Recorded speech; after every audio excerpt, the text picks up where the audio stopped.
Raya Maria dikandung tanpa noda, dan kepada saya diminta untuk sedikit membagikan apa yang saya pahami tentang jam rahmat ini.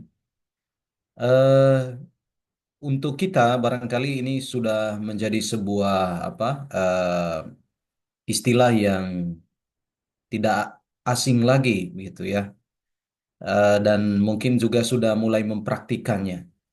Dan para saudara perlu pahami mungkin sejak awal bahwa istilah jam rahmat ini adalah istilah yang sangat umum ya, lazim dipakai oleh begitu banyak orang gitu.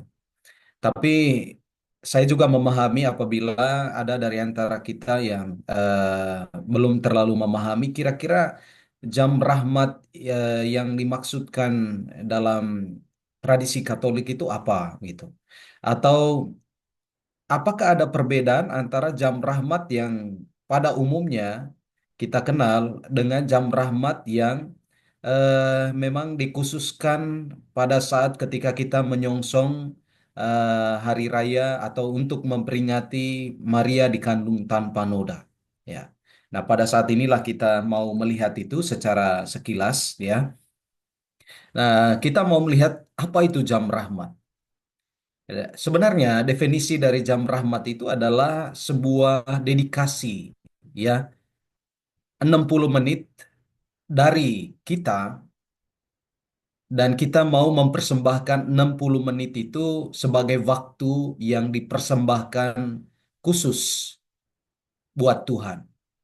Jadi kita mau menenggelamkan diri kita dalam sebuah komunikasi yang intens dengan Tuhan dengan waktu yang sudah dipadatkan. Ada yang 60 menit, tapi ada yang juga mendedikasikan 30 menit atau 40 menit, 45 menit. Dan waktu ini disebut sebagai waktu yang suci, ya, waktu yang suci. Karena siapapun yang mau menggunakan uh, jam rahmat ini, dia sudah tahu bahwa saat itu hanya dia dengan Allah, ya. Jadi kita ada di hadapan Allah, ya, dan kita berkomunikasi dengan dia, dengan Allah itu dengan sungguh intens. Maka semuanya itu perlu ditinggalkan. Segala gangguan, segala hambatan untuk bisa melakukan untuk bisa berkomunikasi dengan Tuhan itu diupayakan untuk diatasi dulu ya, dalam rangka jam rahmat ini ya. Nah, kunci dari setiap jam suci ini adalah bahwa itu adalah waktu doa pribadi di mana kita bercakap-cakap dengan Tuhan ya. Dan ini bisa melalui mendengarkan dalam hening, membaca Alkitab, atau memanjatkan doa favorit kita dalam dalam jam rahmat ini. Jadi eh, tidak dilakukan secara komunal, tetapi dilakukan secara pribadi, personal, ya. Karena yang diminta dalam dalam devosi ini adalah bagaimana kita merasakan sungguh kehadiran Tuhan itu dalam dalam keheningan itu. Dan biasanya masing-masing orang itu punya cara tersendiri para saudara ya, untuk bisa berkomunikasi dengan Tuhan itu. Ada yang barangkali mungkin bisa masuk dengan hanya hening, tidak membaca apa-apa, tidak juga mendengarkan bantuan musik atau apapun itu. Dia hanya hening saja di hadapan Tuhan. Atau hanya membaca kutipan Alkitab, lalu merenungkan itu sepanjang 60 menit, sepanjang 45 menit, atau sepanjang 30 menit. Jadi dipersilahkan ya. Nah, di mana itu dapat dilakukan jam rahmat ini? Nah, meskipun banyak orang melakukan jam suci di dalam gedung gereja atau kapel adorasi Ekaristi, ini bukan persyaratan yang ketat. Jadi em, orang barangkali sudah terkonsep untuk mengatakan bahwa jam rahmat itu harus di depan sakramen Maha Kudus. Ya, itu baik, para saudara. Atau harus di dalam gedung gereja. Tapi jam rahmat itu tidak memiliki aturan ketat harus dilakukan di dalam gereja atau di depan sakramen Maha Kudus. Tapi ini bisa dilakukan dimanapun. Di rumah, di gedung apartemen, di kamar hotel, atau di ladang, tapi kita memastikan bahwa pada saat itu kita mau mendedikasikan waktu kita 60 menit itu, sejam itu untuk ada bersama dengan Tuhan. Karena itu kunci utamanya itu tadi adalah keheningan, ya. Nah, nah, seorang yang mempraktikkan jam suci ini, misalnya yang saya coba untuk dalami ini, ada kesaksian yang diberikan oleh Teresa dari Kalkuta. Ya, dia mengatakan, saya melakukan jam suci setiap hari di hadapan Yesus dalam sakramen Maha Kudus. Semua saudari saya dari misionaris cinta kasih melakukannya juga setiap hari. Karena kami menemukan bahwa melalui jam suci harian, cinta kami kepada Yesus menjadi lebih intim. Cinta kami kepada satu sama lain lebih pengertian. Dan cinta kami kepada orang miskin lebih berbelas kasih. Dia lebih menekankan buah dari jam rahmat yang dia praktikkan bersama dengan rekan-rekan susternya, para saudara. Jadi buah dari itu apa? Ternyata buah dari itu dia bisa lebih mengasihi dan mencintai Allah, tapi juga mencintai Allah yang kelihatan dalam orang-orang miskin. Dan ini yang mungkin membuat Teresa dari Kalkuta itu dia tidak pernah surut sedikit pun semangatnya untuk bisa apa? Untuk bisa menjumpai orang-orang yang dibuang dan disingkirkan dan membawa mereka eh, masuk ke dalam sebuah komunitas cinta kasih, merasakan cinta kasih Tuhan itu. Sehingga kadangkala orang itu melihat Bunda Teresa saja itu mereka sudah melihat aura aura kekudusan dan kesucian yang tak terkatakan. Ya para saudara. Karena dia mempraktikkan jam suci ini. Ya sulit untuk mungkin membayangkannya pada saat ini, tapi saya bisa pahami bahwa buah dari keintiman dengan Tuhan dengan mendedikasikan waktu kita dengan Tuhan itu akan terpancar dalam seluruh pilihan dan keputusan-keputusan kita kemudian. Ya, ini saya kira kita bisa membuktikan itu dalam hidup kita setiap hari ya. Nah, jam suci kami adalah doa keluarga harian di mana kami berkumpul dan berdoa rosario di hadapan Sakramen Maha Kudus. Lihat, ini salah satu contoh jam rahmat yang dipilihnya ya. eh, yang terbuka selama setengah jam pertama dan setengah jam kedua kami berdoa dalam keheningan. Ketika kami memulai jam suci harian, komunitas kami mulai tumbuh dan berkembang. Ini eh, membaca bagian yang terakhir ini, benar bahwa kekuatan landasan bagi seluruh gerak keluar kita itu tidak akan punya makna dan nilai apa-apa tanpa dilandasi oleh relasi atau keintiman dengan Tuhan dalam doa dan keheningan. Ya. Dan jika ini menjadi apa, katakanlah sebuah amunisi para saudara, ini tidak bisa tidak untuk seorang yang punya keyakinan yang mendalam seperti Teresa dari Kalkuta, dia tidak akan mengabaikan waktu sejam dalam sehari itu untuk berada bersama dengan Tuhan dalam jam rahmat itu. Karena ini saya kira baik kalau misalnya ini juga dipraktikkan oleh kita sekalian. Coba cari cara bagaimana bagaimanapun kesibukan kita sehari-hari, cari waktu yang pas bagi kita untuk masuk ke dalam jam rahmat itu, ya. Karena ada rahmat yang akan kita peroleh dalam dalam kebiasaan baik yang kita lakukan itu. Rahmat itu seperti yang disaksikan oleh apa eh, Bunda Teresa itu. Nah, konsep jam rahmat itu sebenarnya dari mana, para saudara? Jelas dari Markus 14:37.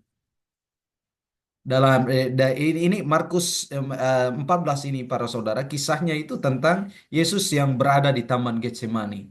Nah, Taman Getsemani itu kita tahu bahwa itu merupakan tempat di mana Yesus itu seperti sedang dalam apa situasi kekalutan, ya. Karena dia sudah tahu akan saatnya. Tapi dalam situasi seperti itu dia tetap intens berkomunikasi dengan Bapaknya. Dia menggunakan waktu yang bahkan tersisa itu bukan untuk melarikan diri atau mencari kesibukan atau untuk memberi apa mencari penghiburan yang lain, tapi dia menggunakan waktu itu secara khusus untuk berada bersama dengan Bapaknya. Ada bersama dengan Bapaknya dalam sebuah komunikasi yang intens. Tapi apa yang kemudian kita baca, misalnya Yesus itu dia tidak mau berada sendiri bersama dengan Bapa itu tanpa tanpa murid-muridnya yang lain ikut dalam itu. Jadi dia ingin supaya murid-muridnya yang lain juga ikut dalam jam rahmat itu. Hingga ketika dia melihat ada Simon yang sedang tertidur dan murid-murid lainnya, dia datang dan mengatakan, "Mengapa engkau tidur? Tidak bisakah kalian berjaga-jaga bersama dengan aku dalam waktu yang berahmat ini, waktu yang sangat genting ini?" Ya, berjaga bukan dia meminta mereka untuk menyiapkan senjata. Kalau mereka datang itu kita siap untuk melawan, tidak. Ya. Nah, Yesus mau supaya mereka semua ya ada dalam apa situasi berjaga-jaga. Dalam situasi berjaga-jaga yang dimaksudkan itu adalah mereka berdoa bersama dengannya, berkomunikasi dengan Bapa. Nah, dalam arti tertentu Yesus menantang kita semua untuk berjaga bersamanya setidaknya selama 1 jam. Seperti yang ia tantang kepada rasul-rasulnya pada malam yang menentukan itu. Dan meskipun tidak semua dari kita dapat mendedikasikan 1 jam penuh untuk berdoa setiap hari, kita dapat melakukan apapun yang kita bisa untuk meluangkan waktu bersama Yesus. Itulah jam rahmat itu. Karena itu tidak ditentukan kapanpun waktunya, para saudara. Ya, kalau kita sudah putuskan, oke, saya mau memutuskan bahwa jam rahmat yang akan saya pakai itu ini, ya, dari jam sekian sampai jam sekian, ya, itu. Jangan tertidur. Nanti kalau tertidur Yesus datang dan jewer kita baru kita ya. Nanti kalau kita tidur dia bilang kenapa kamu tidur? Jangan tidur ya. Ini waktu yang genting. Setiap saat itu merupakan waktu yang genting para saudara. Karena kejahatan itu datang kapanpun tanpa kita undang. Tapi kalau kita sedang dalam keadaan berjaga-jaga, selalu bersama dengan dia, kita bisa menghadapi itu ya. Oke. Nah, lalu apakah kaitannya dengan jam rahmat yang kita mau bahas pada hari ini, para saudara? Jam rahmat 8 Desember. Karena waktu, saya akan secara sekilas saja memberitahu kepada kita sekalian. Ini beda, para saudara. Karena waktunya itu sudah ditentukan, ya. Dan tidak bisa lagi selain waktu ditentukan, tapi juga jenis doanya juga sudah ditentukan. 8 Desember. Dari mana ini devosi Jam Rahmat 8 Desember ini? Ini dari sebuah vision ya atau penglihatan yang dialami oleh Suster Pierina di Montichiari, Itali. Mungkin Bu Regina dan kawan-kawan yang sudah pernah ke Itali pernah datang ke tempat ini, tapi saya karena belum ke sana, saya hanya membacanya saja ya tentang seperti apa di sana itu saya tidak tahu gitu ya. Tapi bahwa Bunda Maria menampakkan diri kepada Suster Pierina ini di di Montichiari, Itali ya. Nah, pada kemunculan pertama Bunda Maria meminta apa kepada kepada suster ini? Dia memperkenalkan dirinya sebagai mawar mistik ya. Eh, dan dia meminta bahwa 1 jam rahmat itu harus diadakan pada siang hari, pada tanggal 8 Desember, di semua gereja Katolik di dunia. Dan Bunda Maria ingin agar hal ini diketahui di seluruh Italia dan seluruh dunia. 1 jam dalam sehari itu di siang hari. Jam berapa Pastor siang hari? Dan nanti kita lihat para saudara ya. Nah, kenapa di siang hari? Saya juga kurang terlalu tahu tentang alasan mendasarnya, tapi saya kira karena ini merupakan sebuah penglihatan dan Maria pasti punya alasan menyampaikan itu kepada si Suster Pierina ini. Tanggal 16 November, ketika Suster Pierina menyelesaikan ucapan syukurnya setelah komuni kudus, dia melihat cahaya yang sangat terang. Kemudian dia melihat penampakan Maria sebagai mawar mistik. Ini wajah dari si suster ini ya. Nah, suster ini sangat tersentuh dengan kecantikan Bunda Maria yang memukau sehingga ia mulai berbicara kepadanya. Tiba-tiba suatu kekuatan lembut membuatnya berlutut di hadapan Bunda Maria. Apa yang dikatakan Bunda Maria? Ya. Putraku sangat tersinggung oleh dosa-dosa ketidakmurnian. Ia sudah berencana untuk mengirimkan banjir besar kepada umat manusia untuk menghancurkan mereka. Tetapi aku telah memintanya untuk menunjukkan belas kasihan dan tidak mengirimkan kehancuran. Itulah sebabnya aku telah menampakkan diri untuk meminta pertobatan dan penebusan dosa-dosa ketidakmurnian. Jam rahmat itu dimaksudkan oleh Bunda Maria dalam dalam penampakannya kepada suster ini dalam rangka supaya kita memohon rahmat pertobatan bagi semua orang yang sudah jatuh ke dalam dosa. Jadi dunia ini sudah dibanjiri oleh oleh dosa dan Allah sudah berencana untuk mendatangkan banjir gitu ya, untuk menghanguskan semua ya.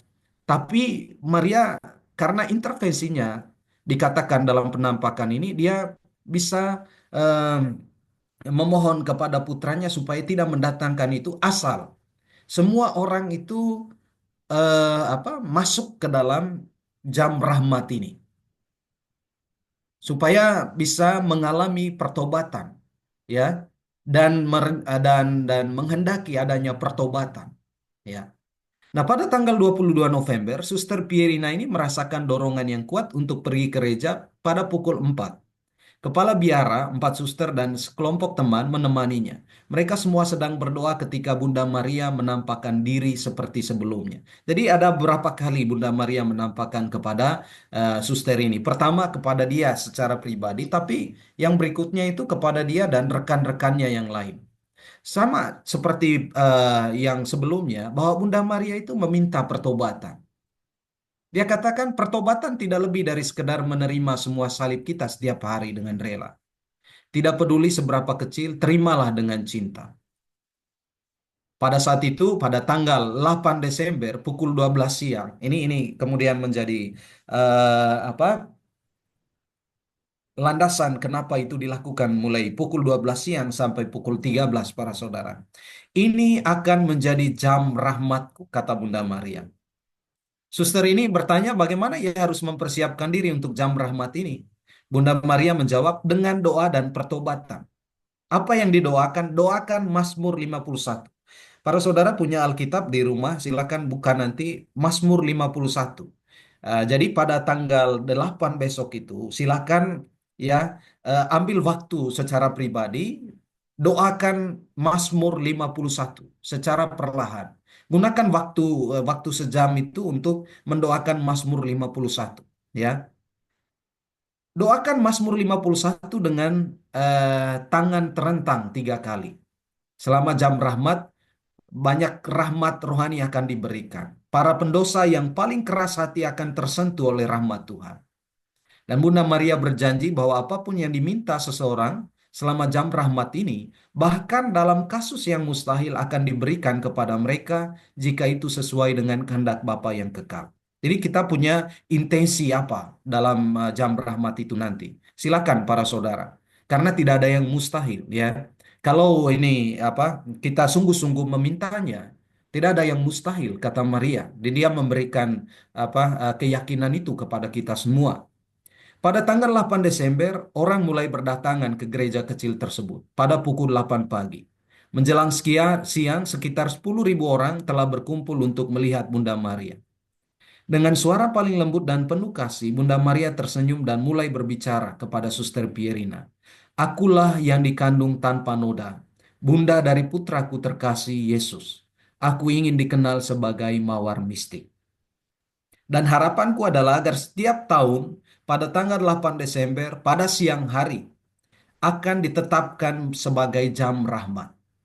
Banyak rohani dan berkat jasmani akan diterima oleh mereka yang berdoa tanpa gangguan selama sejam ini. Nah ini semua ini disampaikan melalui Suster Pierina itu tadi, para saudara, dalam penglihatannya. Bunda Maria mengatakan ini. Dan mereka yang sekarang punya keyakinan akan devosi ini, mereka akan melakukannya. Dan eh, mungkin kita, dari antara kita, ada yang sudah mempraktikannya jauh sebelumnya, para saudara, dan bisa memberi kesaksian tentang buah apa yang diperoleh dengan menjalankan devosi ini.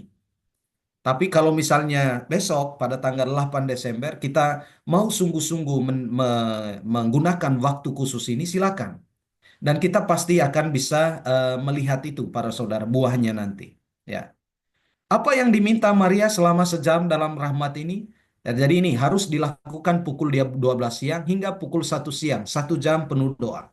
Silakan nanti cari waktunya di mana. Di gereja, di rumah, di kamar. Yang pasti itu merupakan waktu sendiri dengan Tuhan. Selama jam ini orang melaksanakan jam rahmat, baik di rumah maupun di gereja, harus menyingkirkan semua gangguan.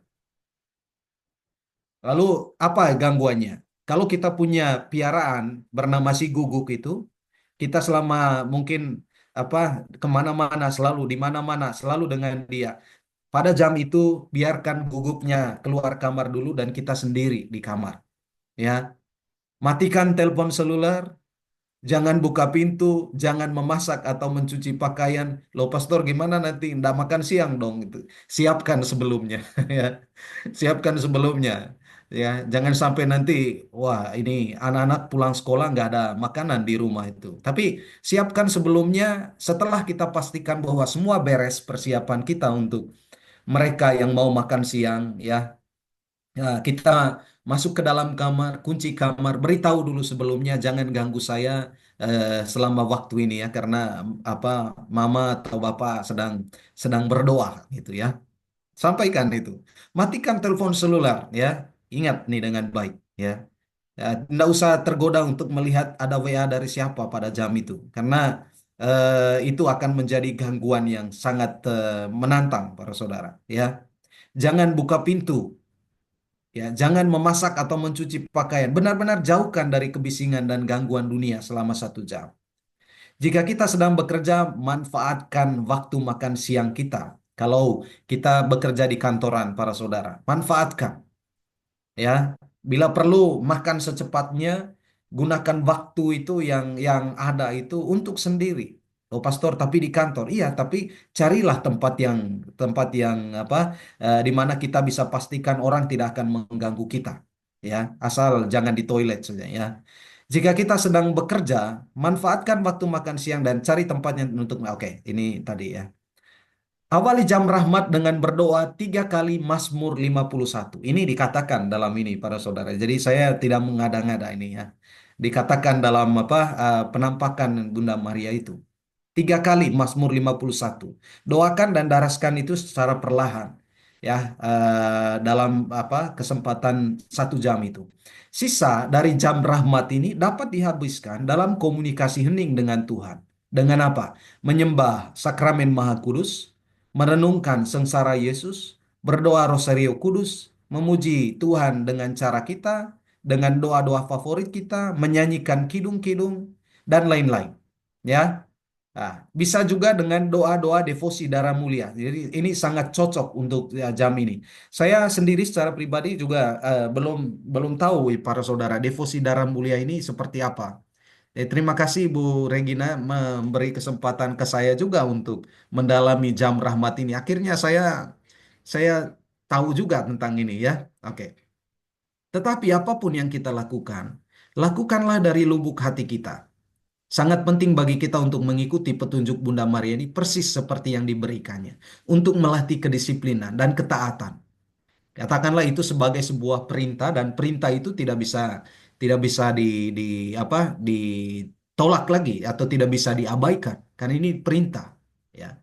Dan kita dengan penuh ketaatan seperti Bunda Maria itu taat mendengar apa namanya itu terhadap apa yang diminta oleh Allah kepadanya, dan itu membuahkan hasil yang baik. Memodifikasinya agar sesuai dengan keinginan pribadi atau fungsi publik dapat membatalkan penerimaan rahmat sepenuhnya. Jangan memodifikasinya, ya. Kepatuhan adalah kebajikan yang besar yang kurang dalam masyarakat kita saat ini.